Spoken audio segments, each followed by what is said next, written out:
Imagine this. One day, you're on top of the world, living the dream of the roaring 20s, and the next, you've lost everything. Your life savings, your home, your job, gone in an instant. This wasn't a nightmare. It was the reality for millions during the Great Depression. How did the world's most powerful economy crumble so spectacularly? And what can we learn from its ashes? Stick with me as we dive deep into one of history's most dramatic economic collapses.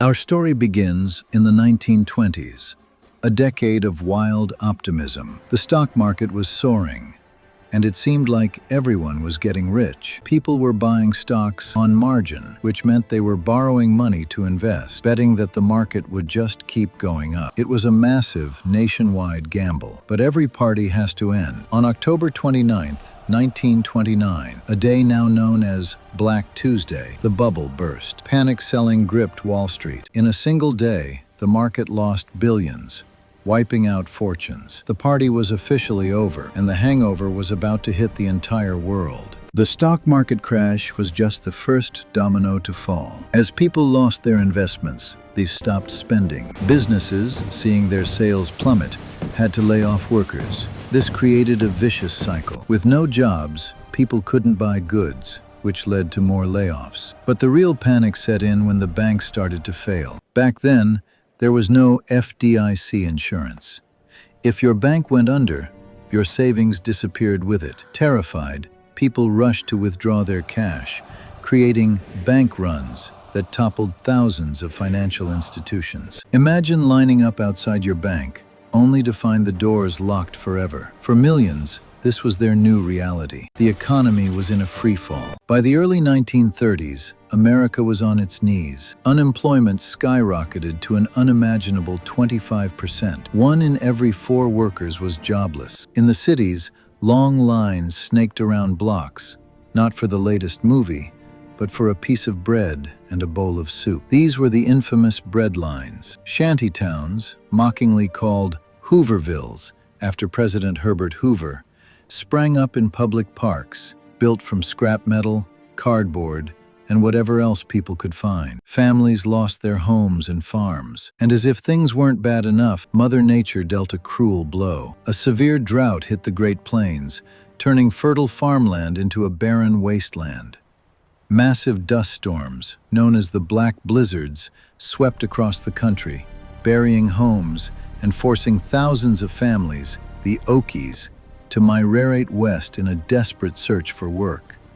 It was a scene of biblical-scale devastation, right in the heart of America. The world watched as the American economic engine sputtered and died. And because the global economy was so interconnected, the shockwaves spread fast. America had been a major lender to other nations, especially Germany, which was still recovering from World War I. When American banks called in their loans, the German economy collapsed, paving the way for political extremism. In the United Kingdom, trade slumped and unemployment soared.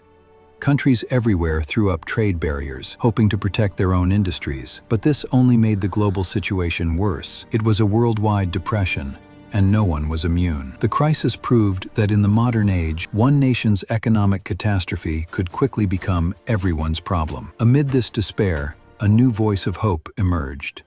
In 1932, Franklin Delano Roosevelt was elected president with a promise of a New Deal for the American people. He immediately got to work. In his first 100 days, Roosevelt launched a whirlwind of programs designed to tackle the crisis from every angle. He declared a bank holiday, closing all banks to stop the runs and restore confidence. He created the Civilian Conservation Corps, putting young men to work planting trees and improving parks. The Tennessee Valley Authority brought electricity and jobs to one of the country's poorest regions. The New Deal was a massive experiment in government intervention. It didn't end the Depression overnight, but it provided crucial relief and, just as importantly, restored a sense of hope and purpose to a nation that had lost both. So, what are the lasting lessons of this dark chapter? The Great Depression fundamentally changed how we think about economics and the role of government. Before the 1930s, the prevailing idea was laissez-faire, that the government should stay out of the economy. The Depression shattered that belief. It led to the creation of crucial safety nets we now take for granted, like Social Security for the elderly and unemployed, and the FDIC, which ensures our bank deposits.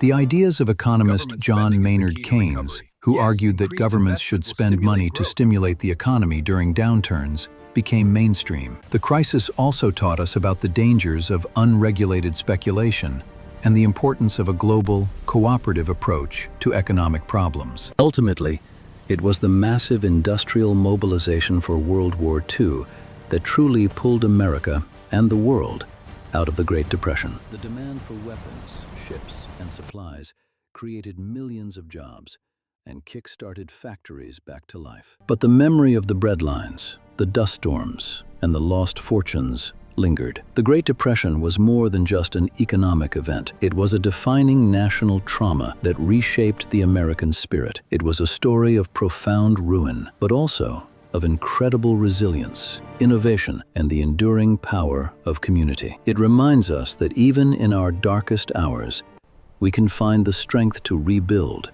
to reform, and to create a more secure future for everyone. Thank you so much for joining me on this deep dive into the Great Depression. It's a complex piece of history with lessons that are still incredibly relevant today. If you found this video insightful, please hit that like button and don't forget to subscribe and ring the bell so you won't miss our next historical journey. Let me know in the comments what you think was the most significant impact of the Depression. Thanks for watching, and I'll see you in the next one.